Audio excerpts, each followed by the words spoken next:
आप सभी को सादर जय श्री कृष्ण। ईश्वर से प्रार्थना करते हैं कि आप सभी स्वस्थ रहे, व्यस्त रहे और मस्त रहे। पुरुषोत्तम मास की कथा का आप सभी श्रवण कर रहे हैं। आज 23वां अध्याय का श्रवण करेंगे आप लोग। और पुरुषोत्तम मास की, अधिक मास की कथा के साथ साथ आपको जो जानकारी दे रहा हूँ, आप जानकारी से अवगत हो रहे हैं। अच्छी लगे तो आप लाइक करें, कमेंट्स करें, सब्सक्राइब करें, बेल आइकन का बटन दबाएं। कथा का हम आरंभ करेंगे।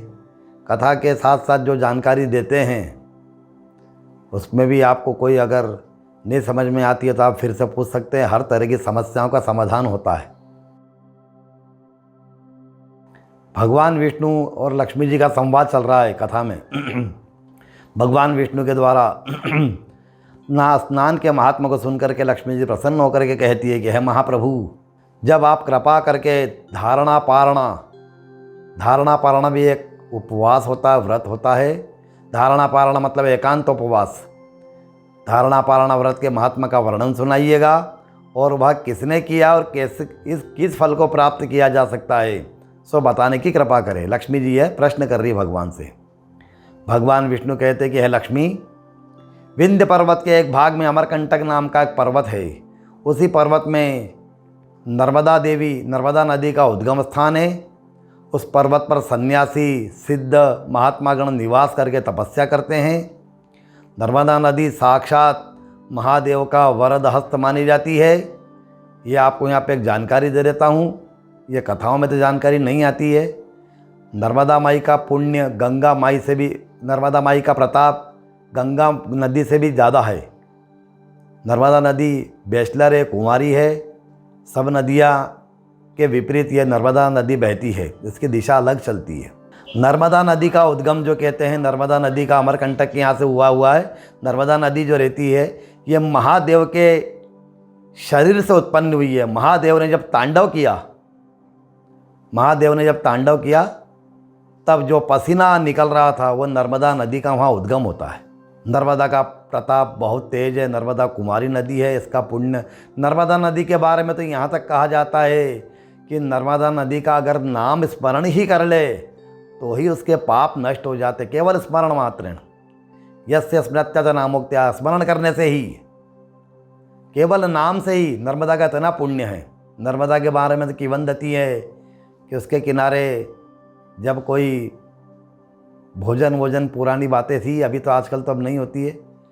पुराने लोग जो भोजन में घी अगर कम पड़ जाता था तो नर्मदा माई को हाथ जोड़ करके उसमें से बाल्टी भर के, डब्बा भर के निकालते तो वो घी बन जाता था। उसकी शर्त यही रहती थी कि घी खरीद के वापस उसमें डाला जाए। उस वक्त उनकी लाज रखती थी देवी नर्मदा। आज भी जितने सिद्ध है नर्मदा के किनारे मिलेंगे। नर्मदा की जो परिक्रमा करते हैं इसके किनारे बहुत से सिद्ध मिलेंगे। देखिएगा आप, कहीं कहीं त्रिशूल गड़ा हुआ है और एक व्यक्ति बैठता उस टाइप की कोई मिट्टी से पूरी बनी हुई है प्रतिमा टाइप का। उसके अंदर समाधिस्थ पुरुष है, सिद्ध पुरुष है। नर्मदा के किनारे आज भी सिद्धहस्त पुरुष रहते हैं, सिद्धि प्राप्त महामानव रहते हैं। नर्मदा पवित्र नदी, पुण्यदायिनी, केवल नाम स्मरण से ही इसका पाप को काटने की क्षमता रखती है। स्नान कर ले और पान कर ले उसकी बात ही क्या। नर्मदा नदी पुण्यदायिनी नदी। नर्मदा नदी के किनारे बड़े बड़े नगर है, तीर्थ स्थान है। भगवान महादेव के बहुत से असंख्य मंदिर बने हुए हैं।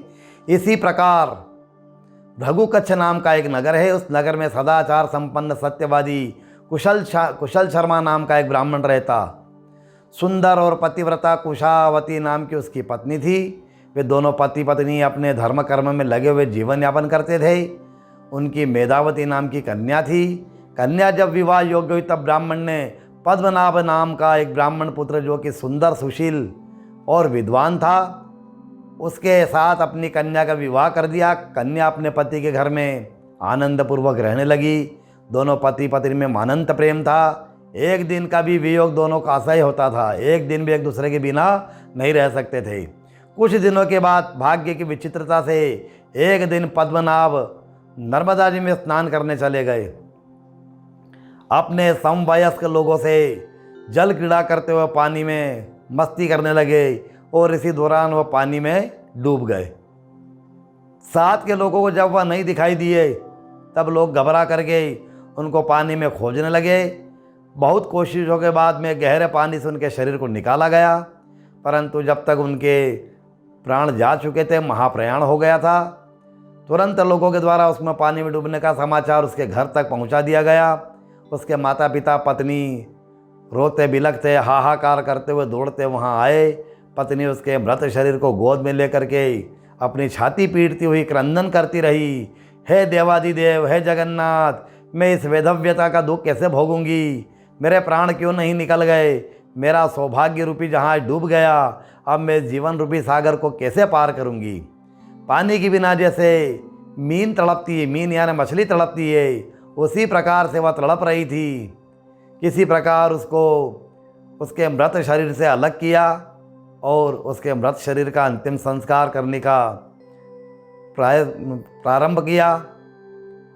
वह कन्या कुछ दिनों तक ससुर के साथ रही। उसके बाद में पिता ने उसे दुखिनी कन्या को सांत्वना और धीरज देने के निमित्त अपने घर ले आए, परंतु माता पिता के घर आने के बाद भी उसका दुख कम नहीं होता।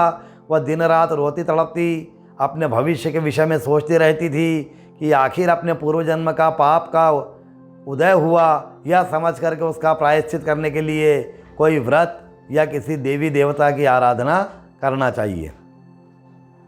इस निमित्त एक दिन बालिका ने अपने पिता से कहा कि हे पिता, मेरे दुख को दूर करने के लिए आप कोई व्रत आदि साधन मुझे बताइए, जिसके द्वारा मैं दुख से छुटकारा पा करके इस भव सागर से पार हो जाऊं। कन्या के वचनों को सुनकर के जनक ने कहा, पिता ने कहा कि हे पुत्री, अब तो जो तीसरा मास भगवान पुरुषोत्तम का आने वाला है, उस मास में एकांतर उपवास, जिसको धारणा पारणा भी कहते हैं, उसको करने से मनुष्य के पापों का समूल नष्ट हो जाता है, समस्त दुख नष्ट हो जाते हैं और मनुष्य इस भव सागर से पार हो जाता है। पिता के वचनों को सुनकर के कन्या मेधावती प्रसन्न होती है और समय व्यतीत होने पर पुरुषोत्तम मास प्रारंभ होता है। तब पिता के कथन अनुसार नियम धारण करते हुए ब्रह्म मुहूर्त में उठ करके नर्मदा जी में स्नान करना, भगवान पुरुषोत्तम का पूजन करना, ब्राह्मण का पूजन करना, यथाशक्ति ब्राह्मण को दान देना और केवल भूमि पर शयन करना, आसन या चटाई बिछा करके भूमि पर शयन करना, एक दिन उपवास करके दूसरे दिन हविष्यान्न ग्रहण करना और हविष्यान्न ग्रहण करके पारणा करना, अखंड दीप की स्थापना आदि अनेक नियम पूर्वक बड़ी श्रद्धा से संपूर्ण मास पूरा करके अमावस्या के लिए विधान पूर्वक उद्यापन किया। इस प्रकार उस अपने जीवन में अनेक पुरुषोत्तम मास नियम और श्रद्धा पूर्वक संपूर्ण करती रही। समय व्यतीत होने पर वृद्धावस्था आ गई। वृद्धावस्था आने पर शरीर कृशकाय हो गया, उसकी प्राणांत होने लगे और उसको पता लगा प्राणांत हो गया। पुण्य के प्रभाव से भगवान शंकर महान भक्ति के कारण उसको मृत्यु के बाद वह मेधावती की आत्मा शिवलोक में पहुंच करके पार्वती जी की सखी बन गई। यहाँ अनेक सुखों को भोग करके फिर से पृथ्वी पर जन्म लिया। काशी नगरी में विशालाक्षी नाम की तपस्विनी के रूप में प्रसिद्ध हुई। आज भी काशी में विशालाक्षी जी का मंदिर है। लोग उसकी पूजा करके अपना मनोरथ पूर्ण करते हैं। हे लक्ष्मी, पुरुषोत्तम मास का धारणा पारणावत शरीर को आरोग्यता देने वाला और अंत में मोक्ष को देने वाला है। इसी व्रत के प्रभाव से वह मेधावती मानव शरीर वाली होकर के दूसरे जन्म में देव स्वरूप हो गई, देवदूत बन गई, देव स्वरूप हो गई। हे लक्ष्मी, मेधावती की एक सखी कोमल नाम की ब्राह्मणी थी। उसने अधिक मास में नक्त भोजन का नियम धारण किया था। वह भी पुण्य के प्रभाव से मृत्यु के उपरांत शिवलोक में सुख भोग करके काशी में जन्म लेकर के तपस्या के प्रभाव से मंगला गौरी के नाम से आज भी प्रसिद्ध है। हे लक्ष्मी, पुरुषोत्तम मास का अद्भुत पुण्य है, जिसका वर्णन 1000 मुख वाले शेष नाग भी नहीं कर सकते, असमर्थ है करने में।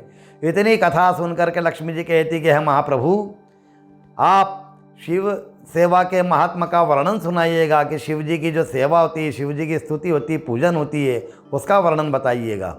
भगवान कहते हैं कि हे लक्ष्मी, तुम इसको इस विषय में इतिहास सुनाता हूँ। भारत खंड में विराट नाम का एक देश है। उस देश में अनेक पुण्यशाली और धनवान लोग रहते हैं। उस नगर में अनेक मंदिर, कुएं, बावड़ी, तालाब और बगीचों नगर सुशोभित है। अनेक धार्मिक कर्म होते रहने से देवताओं ने प्रसन्न होकर के वरदान दिया था कि यह नगर हमेशा संपन्न और सुखी रहेगा। वहाँ परशुराम जी की माता रेणुका देवी का मंदिर है, नारद जी और शंकर जी के भी मंदिर है। चारों वर्णों के लोग अपने अपने कर्म धर्म में लगे रह करके सभी प्रकार से सुखी और प्रसन्न हैं। उसी नगर में धनदास नाम का एक शूद्र रहता था। वह धन संपन्न था, उसके अनेक नौकर थे, परंतु वह हमेशा ब्राह्मणों को आमंत्रित करता और अपने हाथ से ब्राह्मणों का पाद प्रक्षालन करता। पाद प्रक्षालन यानी उनके पैर धुलाता और उनकी फिर पूजन करता और अनेक प्रकार के दान दे करके उनको संतुष्ट करता था। अनेक पर्व के समय पर जितने भी पर्व आते उन सभी पे ब्राह्मणों के घर जा कर के झाड़ू लगाता, उनके कपड़े धोता, उनकी आवश्यक इच्छित वस्तुओं को बाजार से ला कर के देता। स्वयं पत्नी के सहित यह सब कर्म करता था। उसकी पत्नी भी पति का अनुसरण करते हुए ब्राह्मण की पत्नियों, विप्र पत्नियों की सेवा करती रहती थी। धनदास को अपने धन संपन्न होने का कोई गर्व नहीं था। वह ब्राह्मण की सेवा में कितना भी धन क्यों न खर्च हो जाए, उसके मन में चिंता नहीं होती थी। इस प्रकार से वह ब्राह्मण सेवा करता हुआ उसकी उम्र बीतती चली गई। अचानक देव के प्रभाव और पूर्वजन्म के प्रभाव से धनदास के शरीर में गलित कुष्ठ का रोग उत्पन्न हो गया। जगह जगह उसके शरीर में व्रण होकर के खून और पीप बहने लगे। रोग को देख करके धनदास मन में बहुत उदास रहने लगा कि अब मेरे से ब्राह्मणों की सेवा कैसे होगी। इसकी चिंता में ग्रसित हो गया और चिंताग्रस्त स्थिति में एक समय एक सिद्ध पुरुष धनदास के घर आए और धनदास ने उनसे अपने मन का दुख प्रकट किया। उसके दुख को सुन करके सिद्ध पुरुष ने कहा कि हे धनदास, तुम चिंता ना करो, तुमने जो ब्राह्मणों की सेवा की है उनका पुण्य तुम्हें अवश्य प्राप्त होगा। तुम्हारी अच्छी मृत्यु होगी और मृत्यु के बाद तुम और तुम्हारी पत्नी सुंदर विमान पर बैठ करके स्वर्ग की ओर प्रस्थान करोगे। ऐसा कह करके सिद्ध पुरुष वहाँ से अंतर्ध्यान हो गए। सिद्ध पुरुष के शब्दों को याद करके धनदास बहुत प्रसन्न हुआ। अपने धन संपदा के उसने 3 भाग कर दिए। एक भाग उसने अपने पुत्र को, दूसरा भाग उसने अपनी कन्या को और तीसरा भाग अपने साथ लेकर के तीर्थ यात्रा के लिए निकल पड़ा। अपनी पत्नी धर्म पत्नी को लेकर के निकल पड़ा। अनेक तीर्थों में अपने धन का दान करता रहा। तीर्थ क्षेत्र में रहते हुए दोनों पति पत्नी की एक ही दिन मृत्यु हुई और अपने पुण्य के प्रभाव से सुंदर विमान पर बैठ करके दोनों की जीवात्मा स्वर्गलोक को चली गई। हे लक्ष्मी, ब्राह्मण की सेवा का महात्मा देवताओं की पूजा से भी ज़्यादा महत्वपूर्ण है। मैंने जब जब पृथ्वी पर जन्म लिया तब तब मैंने ब्राह्मण की स्वयं सेवा की है, ये भगवान विष्णु कह रहे हैं। अगर आपको ये कथा अच्छी लगी हो, कथा आपको पसंद आई हो, जानकारी अच्छी लगी हो, तो पुनः निवेदन करूँगा कि आप लाइक करें, कमेंट्स करें, सब्सक्राइब करें और ईश्वर से प्रार्थना करता हूँ कि आप सभी स्वस्थ रहे, व्यस्त रहे और मस्त रहे। सभी को सादर जय श्री कृष्ण।